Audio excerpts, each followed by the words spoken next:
founder, innovator, creator, and entrepreneur. Those are the words I gathered from my conversation with Mike Gottfried on how advisors can be better at marketing digitally. He has no experience in our industry, and that is actually what I found to be so refreshing. He has no experience as a financial advisor, but he has built a company, a digital marketing company, and is leading a company that is changing the landscape and growing the industry of e-gaming, and has experience consulting hundreds of service companies that needed a new digital storefront. Mike comes with knowledge of how to get your word out via your digital assets. Think website, social media, email marketing.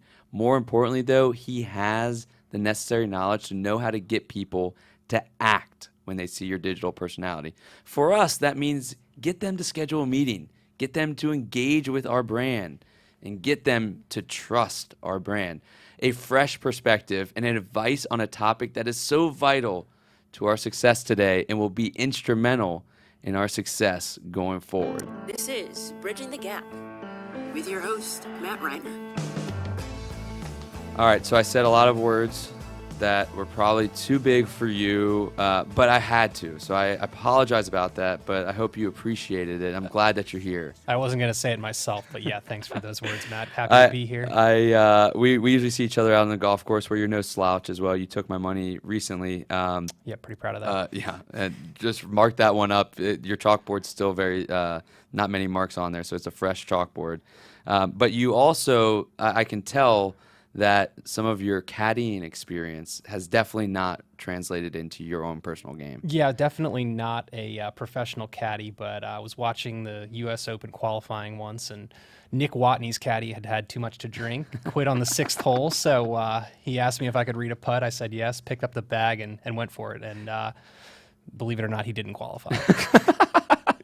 Were you just misreading his putts just by a little bit? You know, I like to think that he mishit them, so we'll keep it there. You told him where to hit, but Yeah. but here's the bigger question on that: is that how did he choose you on the sixth hole? He just looked like, he probably thought I looked like a guy who could read a putt and carry a bag. I was young. I was energetic. No, I have no clue.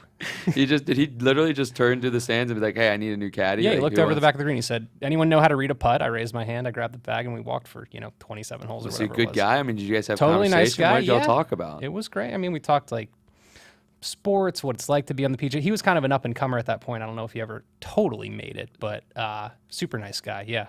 That's good. Did you guys talk about fish? I mean, you know everything and anything about fish. He 61 was like shows. a kind of a Cali bro, kind of a hippie guy, but no, unfortunately, we didn't get into the fish conversation at that point. But I mean, would you have been can- fun. You can have a fish conversation with anybody. Anyone, yeah. Yeah, Talk I to me mean, about fish. Yeah. but what's your favorite fish? Salmon. What's I prefer grouper? the earlier stuff like Lawn Boy and that kind of thing. All right, I'm a loser. I don't know anything about fish, but I know that you go to all the shows, so I had to bring it up. Yeah.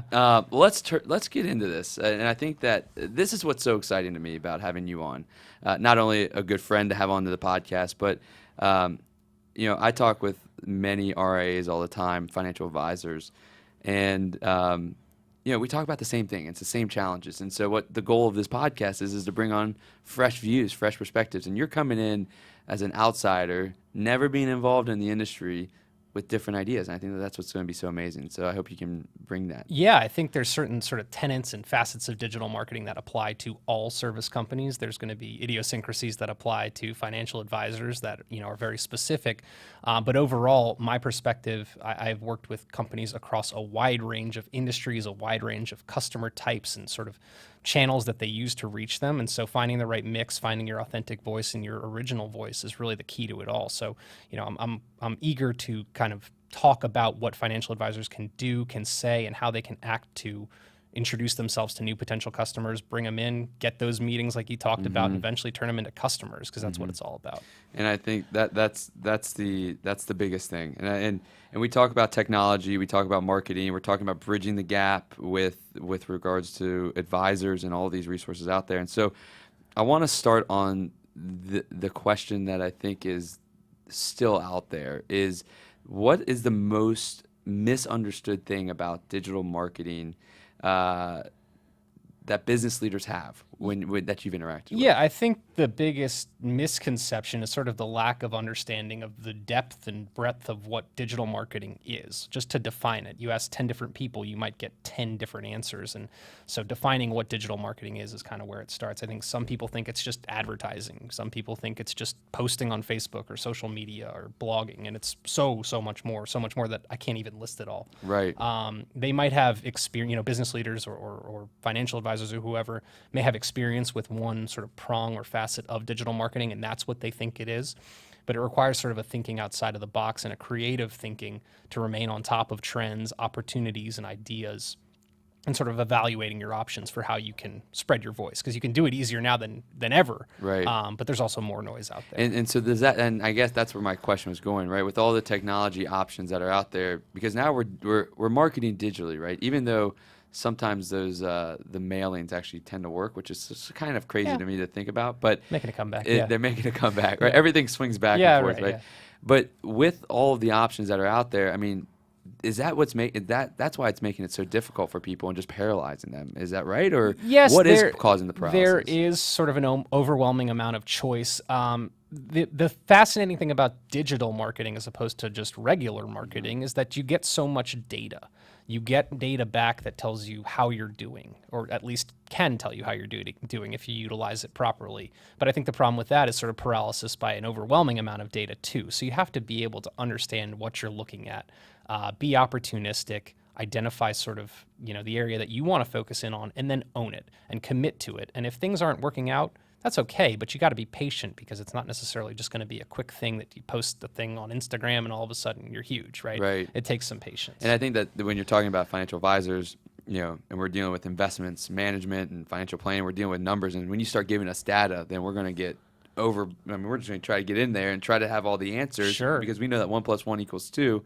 And I think that's the crazy thing with marketing and all the stats. 1 + 1 doesn't necessarily equal 2. You have all this data, and you have to kind of weave it all together to answer the Yes, question. you can tell the story with your data. You can also manipulate the story with your data. If you want to find some truth that doesn't necessarily exist, you can, I don't want to say fudge the data, but you can kind of weave a story that isn't necessarily the truth. So being honest with yourself is part of the deal there. And if you're sort of in a financial setting, right, you want to make your advice and your data look as good as possible, but at a certain point, there is truth to it. Yeah. And so being honest with yourself, I think, is part of the data analysis and saying, okay, if this isn't working, what changes can I make to improve and optimize? Yeah, not just rationalizing for what you want. Correct, yeah. So speaking on digital marketing, what encompasses digital marketing? Really from a services company's perspective, all right, so we just talked about all this stuff that digital market, but all right, now I want to go be a digital market. I want to market digitally. What's that encompass? Like I said, so you ask 10 people, you might get 10 different Okay. answers. You probably will, but to me, digital marketing is really your website, your social media presence, your email marketing, and that could include kind of one-off sends as well as email automation, your paid media and advertising, which could be across Google, search, display, shopping, paid social, direct buys from websites and blogs. You get into your search engine optimization and other types of content, whether it's blogging or video or even podcasts. So you can go in a ton of different directions, right? Digital marketing is basically all content that exists in the digital realm, paid, organic, or earned in some way. And so, again, you ask 10 different people, you get 10 different answers. But if you start to think about, as a consumer, all of the places that you're consuming content digitally, that's digital marketing. Right. It's right there. Yeah. And then when you list out all those different aspects of it, and I think that this is where we, as advisors, tend to get paralyzed, is that we think that we have to do it all. And then we're like, well, if one of those within there doesn't make sense, then it doesn't make sense as a whole. But that's not the truth. Yeah. Right? I mean, it's not there's a mix, a bag for everybody. Totally, right. I think you need to, understand your bandwidth as an individual and as an organization, right? Don't take on too much, but commit to the things that you want to move forward with, right? There's nothing worse than going to a website and seeing a blog that hasn't been updated since 2014, right? Right. It shouldn't be there. But if you're going to commit to blogging, commit to blogging. You may write some blog posts and nobody comments on it and no one retweets it and that kind of thing, but that's building momentum. And so I think you do have to sort of own the channels that you're on, come up with that authentic voice, that original voice, and the value proposition that you want to get out there, and then continue with those channels that you've chosen. Eventually, right, give yourself 6 months or a year to evaluate to say this is or is not working. And then you can maybe pare down the number of channels that you're using or try something different. But it's going to take a little bit of time to build momentum, and that can scare people. And it's consistency, right? Like the momentum is Correct. consistency of doing it time and time again. And is there? I'm going to go off script for a second Yeah. here. Is that is there a way? So if companies in the financial services world, we all try to differentiate in different ways, right? And I listened to a speech the other day, and it was great because he was like, I walk into a firm and I say, who all here, or like multiple firms, who all here, what's your differentiator? And someone's like, well, I'm local. And then everybody goes, and then he goes and says, who here is local? And everybody raises their hand. And they're like, well, I communicate with my clients really well. And then you then ask the group, who communicates with your clients very well? And everybody's hands go up. And so the differentiation, the value prop of financial advisory firms is like there's not really much difference between them. So is there a way that firms can differentiate themselves on their digital assets to help, even though their value prop is basically the same? Yeah. I'm local, I communicate well, and I do investment management. So it starts with what you do well, right? So Okay. you want to be able to state that and make a potential client understand what you might do well. There's also sort of this ethereal branding aspect to it, right? How do you look? How does your company look? And that comes into maybe your colors and your imagery and those types of things. Does it invoke confidence, or does it feel, scary and sparse? I don't know. You probably want to create the brand persona that creates the emotional connection with the customer. So it starts there. Then you have to think about sort of your cocktail party pitch and how you would talk to somebody maybe like me who doesn't know about financial advisory firms. What are you going to tell the person who doesn't necessarily know about you and your firm and yourself, and make it clear? If you can come up with that compelling value proposition to an individual, it may be the same as some other people. It's not going to be the same as everybody. You can't be totally original. But again, own it, repeat it. Commit to it. And if you have the faith and the belief in that value proposition and you aren't trying to trick people, then it's going to resonate with other people as well. There's nothing worse than, kind of the bait and switch or pulling the curtain back to a potential customer and them realizing like, oh, this isn't what I thought I was signing up for. Yeah. It's kind of like the marketing strategy begins internally to where everybody has to believe in what is being said out there. Absolutely. And if not, then it's going to fall on deaf ears and not going to be successful. Yeah, it's got to be honest. It's got to be authentic. And, originality, yes, it's got to be there, but you can't guarantee that it's completely different than everybody else. And I would challenge advisors out there. I know that if I asked every advisor out there, does everybody in your firm believe in the vision and the culture and the way that this firm is? Every owner would say yes. Yeah. And once you come up with that, and I may be jumping the gun here, but I think honestly, you take that messaging and then it's the means by which you transmit it, whether it's email or social media, becomes less relevant because you're getting the right message out there as opposed to trying to figure out exactly how to get the message out there. And once you're living and breathing internally, and so the challenge I would have for advisors is be honest with yourself, because I don't think that every advisory firm is there yet, and I think that they need to get to that point. But once you get there, then go and own it and just love it, right? If you want to have mahogany, then make your site look like it's mahogany. That's cool. I think so, yeah. If you want to be modern, make your site be modern. Right. Like, that's your feel. Yeah, That's I your think feel. honestly, just you can't be everything to all people, so own your space. Own who you are going after. All right. So speaking of that, financial advisors, service and relationship businesses, how can they, and we started talking this a little bit, how can they better use digital marketing as an asset without the value of the relationship being diminished? I think that's the biggest concern everybody comes to. This is a relationship business. Marketing, digital means and interactions is going to diminish me. Yeah, I think it comes back to think of yourself as a consumer of digital media, right? The emails you receive, the web pages you visit, the social media accounts you visit, that is a relationship. I think you have to stop thinking about it as marketing and tricking people, but start to develop authentic relationships that aren't just face-to-face, but come through digital channels, right? You think about your cell phone and the number of different people you actually interact with in a given day on your phone. And that may be through news articles, right? People are transmitting content to you, social media channels, you're reading different content, the text messages you receive, the emails you receive.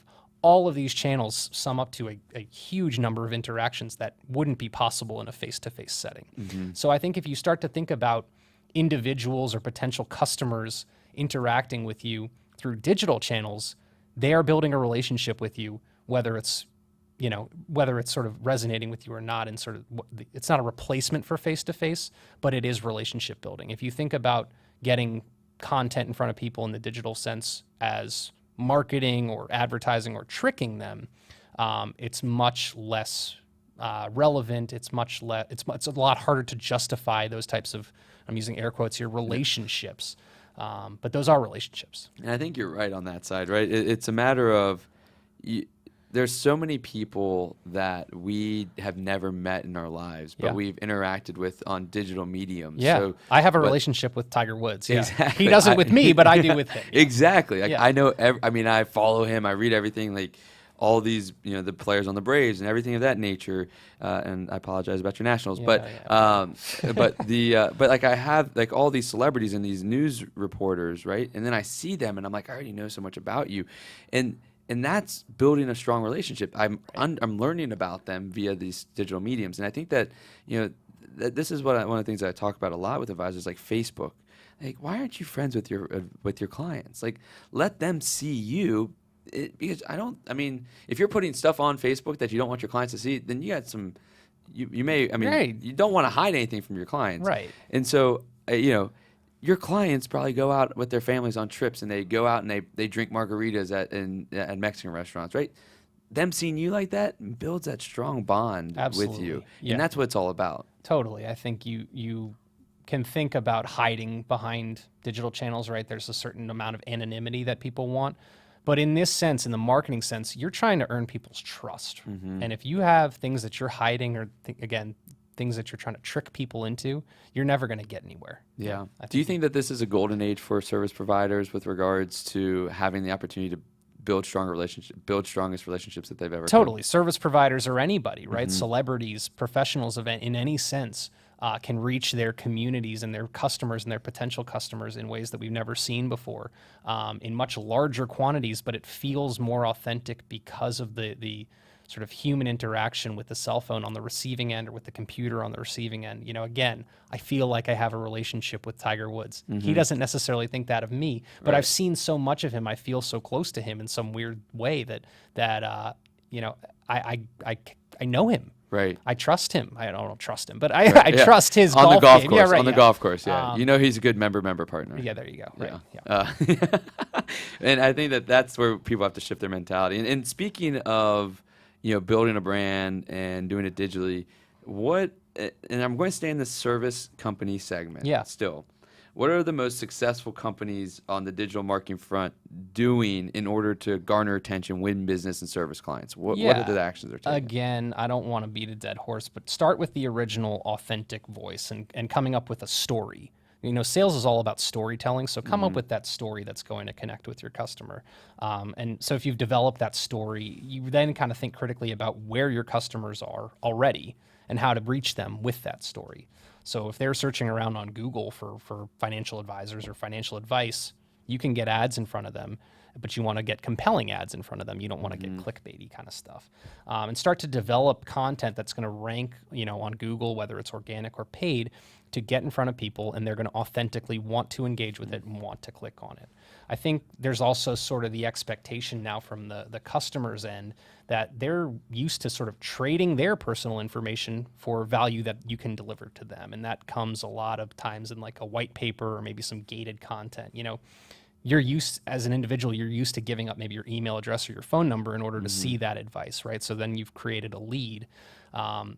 People are not going to feel like they're threatened by giving up their email address if you're going to then start an authentic conversation with them about financial advice. Right. So again, remaining sort of honest and true and authentic, saying, I want your email address because I want to communicate with you, but I also have something to give you, right? It's a fair to be trade. valuable, right? Yeah. Right. And it comes along with picking your spots too, right? Like kind of like I said, you got to own your channels. You see a lot of service companies really owning one or two channels, maximizing and optimizing within those channels.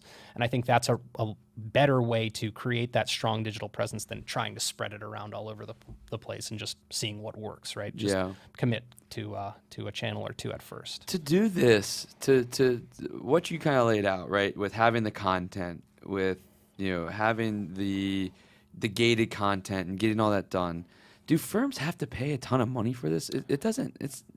You can. You certainly There's can. definitely people that'll take your money. For sure. There are people who will take your money. For There are sure. agencies who will take your money, but agencies, hopefully will be doing the work right by you. Content is the kind of thing that you can create without,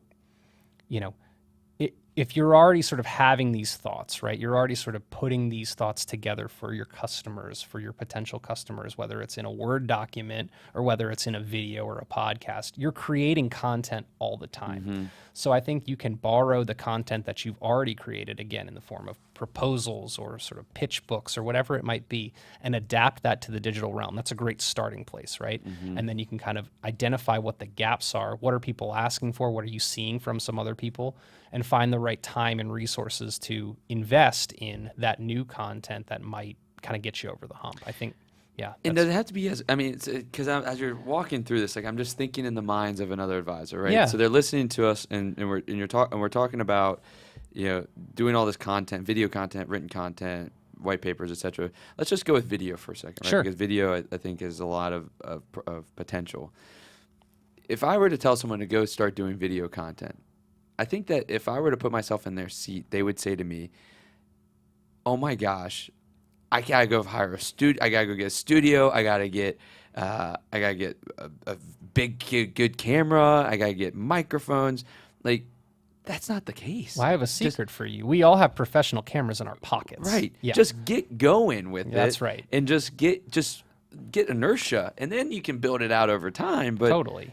like, authenticity is huge, and people will respect you for doing that, even if it's not like the perfect crispness of it all. That's exactly right. I think as long as you have a message, you have a story to tell, the way you do it doesn't really matter. And I think people will appreciate the story rather than the means that you're giving the story to them. Right. Which means that you have to put some thought into it, right? Correct, Doesn't mean just right. like pick up your phone and just start talking. Like, people Yes. put some thought into it of the value that person is going to get because you're asking for something valuable, which is time. Well, that's the other side of it, Right. right? You don't want to become annoying. You don't want to produce too much content and ram it down people's throats. So there Right. is a balance there. You don't want to overdo it.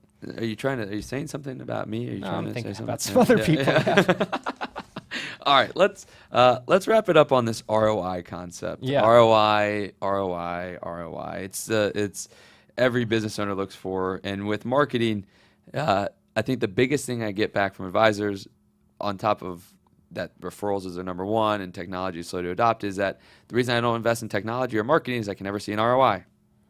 So, how do you suggest? Let's answer. Get Yeah. your crystal ball out. How do you Yeah. suggest them showing an ROI when it comes to marketing? We talked about data, right? And financial Okay. advisors hopefully are reasonably good at math. So I'm going to walk you through this in a very simple way. If you think about the funnel, right? We always in digital marketing, we think about the funnel. Okay. And so the leads and the prospects are at the top of the funnel and closing the customers are at the bottom of the funnel because people are bound to drop off along the way. But if you start at the bottom and work your way up, there's a pretty darn simple formula to figure out how much you should be spending on digital marketing efforts. So again, you start at the bottom, right? You know that a customer is worth, say, $10,000 in bottom line to you over their lifetime, right? Mm-hmm. That's the profit you're going to get from a single customer. And I'm just throwing that number out Okay, there. I like it. You know that if you can get in front of 50 people, you'll land one as a customer, right? You talk to a room of 50 people, you're going to get one. So you actually have you have a 2% close rate if you have a lead, right? So now we've got $10,000 and a 2% close rate. So let's just say that you're willing to spend up to $10,000 to acquire those 50 leads, and you would break even on that. Mm-hmm. Let's bake in a profit margin. So you say that you're willing to spend now $5,000 for 50 leads, or $100 per lead, Okay. right? Now you have a metric in front of you. $100 per lead is what I'm willing to spend to acquire a single lead. You then know that your content is so good that if you have 100 people see it, right, before they're even a lead, that at least one of them is going to become a live lead, Okay. right? You have to make some assumptions, but just say that you can say that. you now know that, you're willing to spend about $1 for every visitor to that content, to that page. That's basically going to convert them into leads. And the beauty of most of that type of funnel analysis or paid media, in this case, it's like advertising on Google is pay-per-click. So you actually eliminate people who aren't going to be interested, and you get the qualified visitors and that kind of thing. You can say, okay, I'm willing to spend $1 for every click, and now you know what you're willing to bid for Google search terms. So again, starting with your data, starting with your metrics, understanding your business and what you're willing to pay to acquire either a lead or a customer, and working upwards is actually the best way to think about digital marketing. And you monitor the results closely, you look at the data, and you start to make smart decisions and optimize your strategies and your targeting and your content, and it only gets better from there. And so basically, so you're saying that, so the idea is that we're going to make some baseline assumptions. We have to make some baseline assumptions. You have to. And then we iterate it over time. Correct. As we start seeing, all right, well, we're actually only from, and I think that the other aspect, because the funnel mentality tends to get kind of blended over all of the channels, right? Mm-hmm. Each channel may have a different metric, right? Yeah. Your value of your client's still the same, or and maybe the life cycle or lifetime value of your client may be different on Facebook versus Google AdWords, but you have to look at them all differently. Correct. When you say, all right, I'm going to build up, I love that, go from the bottom up, I'm going to build my marketing budget, but then you have to say, well, this one's more valuable, or this one's more conversion, or this works in a different. So there's a lot of analysis that go into that within each channel. There is, and that's the ongoing optimization of digital marketing, right? Not just per channel, not even just per campaign within channel, but then at the kind of micro level, well, what tagline did I use in this piece of content versus that piece of content, right? You get into things like A/B testing, and now we're way into the sort of digital marketing services that people like me provide. But ultimately, you can analyze to the nth degree to the the images you're using, the text you're using, the targeting, and sort of who's, where, and when, and how. All of those factors kind of play into the overall ROI. And if you can isolate and sort of identify the factors and the variables that are driving results, then you optimize those, and you continue to put more money behind those types of channels. And you just funnel money behind that. Yeah. And I think that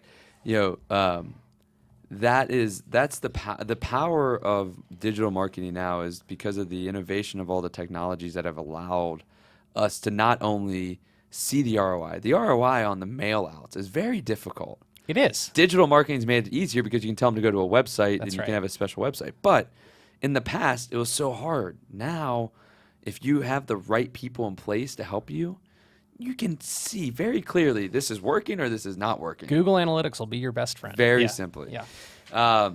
That is so. I mean, I love that. I'm going to end it there because we can continue to go deeper down. Yeah. And I would love to get into A/B testing and understand how many financial advisory firms are actually doing A/B testing on anything. On anything. Just do it on your website, your front page, and see who clicks on a button from there. But they're not doing it. We're going to move into my cheesy segment of buy sell. Okay. The reason it's cheesy is because I'm cheesy, and I knew that we're talking to financial advisors and financial service professionals, and we needed something with the market involved. Yeah. Okay. So buy sell. I'm going to give you 4 statements. You're going to tell me buy if you're a believer of it. You're going to give me sell if you're not, and then you can tell me why, and I may debate you, but I may not. Let's do it. All right. Buy sell. Let's go with the first one. Buy sell. Financial advisors are making the most of the digital mediums to attract new prospects and clients. I'm going to go hard sell on this one, and I'll tell you why. All right. I think that, like a lot of industries, maybe financial advisory firms have been slow to embrace and adapt to changing digital marketplaces. Well, my customers don't want to do this. That's what I hear from, maybe some of the industries that have been slower to adapt, like real estate and that kind of thing. But to me, that actually signals an opportunity for advisors who want to be in the digital space and who can acknowledge the digital space. And I think you also sort of have the benefit of acknowledging and knowing that as your potential customer base ages, we are the ones who grew up with cell phones in our pockets and sitting in front of computers and are used to consuming digital media.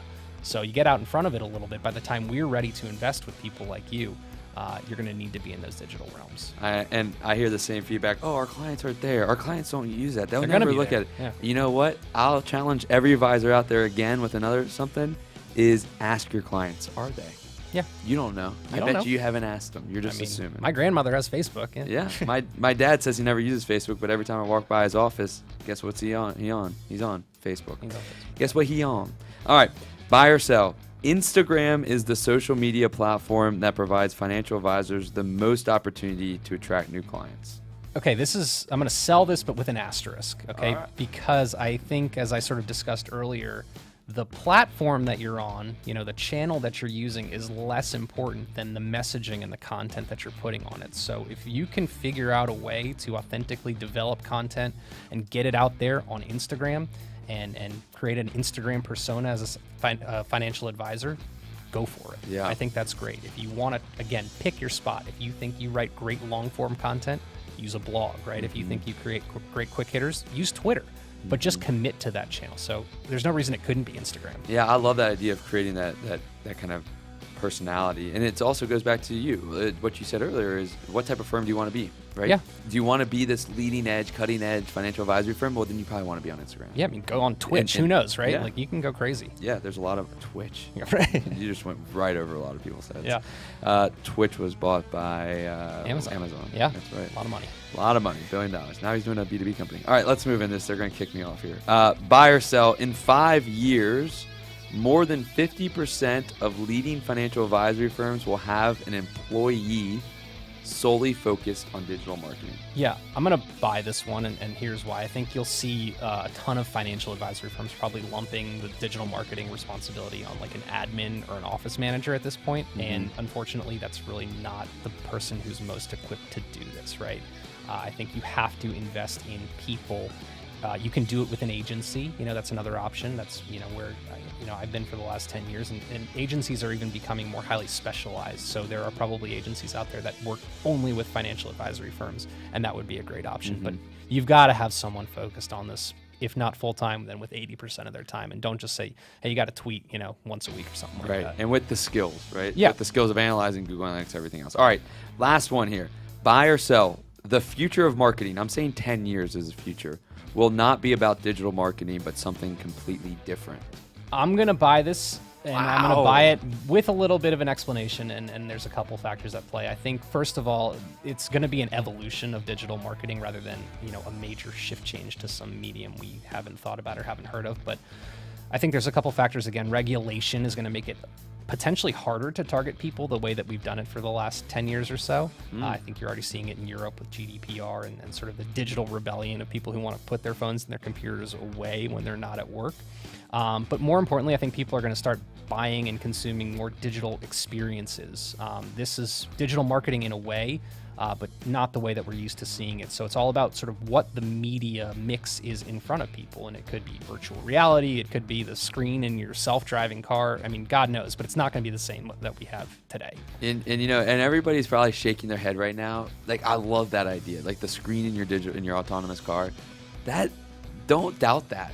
I mean, who would have thought that we would have had these machines in our pockets 15 years ago? Nobody. Yeah. Nobody. Duke University and University of Washington are working on chips to be able to implant into your brain, to be able to augment your abilities, and then be able to make your abilities transferable. Yeah.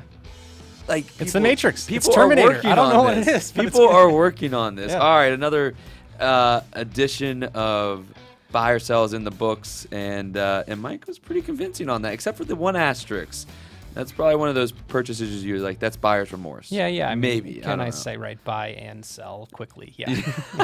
All right, let's get into the final thoughts now. So I'm gonna let you have 90 seconds or less to tell the listeners one item that they can execute on for their firm going forward.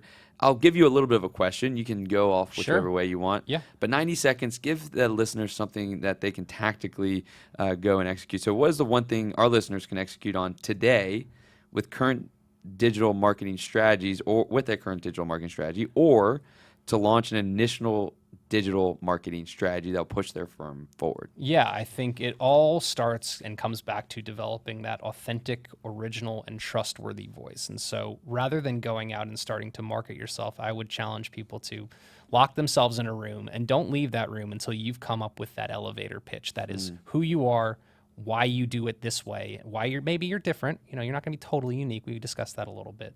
But come up with that authentic voice first. As a financial advisor, the worst thing that you can do is trick somebody into working with you. So figure out what makes you attractive as a person or as a firm, and why someone would want to work with you and you specifically. And then you can proverbially shout it from the rooftops, no matter the channel.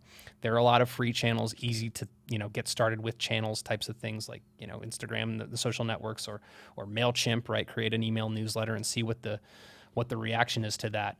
So I would, again, challenge you to first develop that identity and that voice, and then start to disseminate that voice across the digital channels that are sort of low impact and low risk, and develop your strategy from there. And the more time you spend as a consumer consuming digital media, the more comfortable you'll get with it, and the more you'll say, well, that resonated with me, then it'll resonate with other people. View yourself as somebody who consumes things, and think about your reception and your reaction when you see digital marketing out there in the world and what's resonating with you, and copy that. I love that. And commit to it. Yeah. To it. I love it.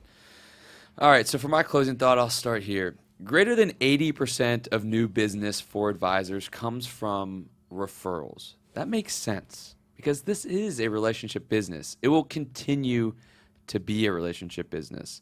But as we all look for new channels of growth and new ways to impact more families, we must look to using the new digital mediums that are out there.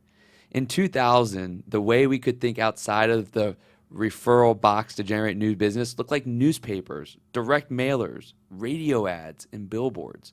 Expensive and untrackable.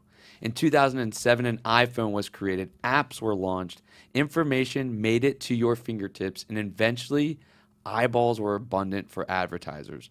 The barriers to individuals' mindshare was not just open, but the ability to track our success and stay in front of our desirable customers became possible. As an advisor, we all know the type of people we want to work with. And now with technology, we have the opportunity to take control of getting in front of those people, showing immediate value and winning their trust. All the while, being able to track ROI at a low cost.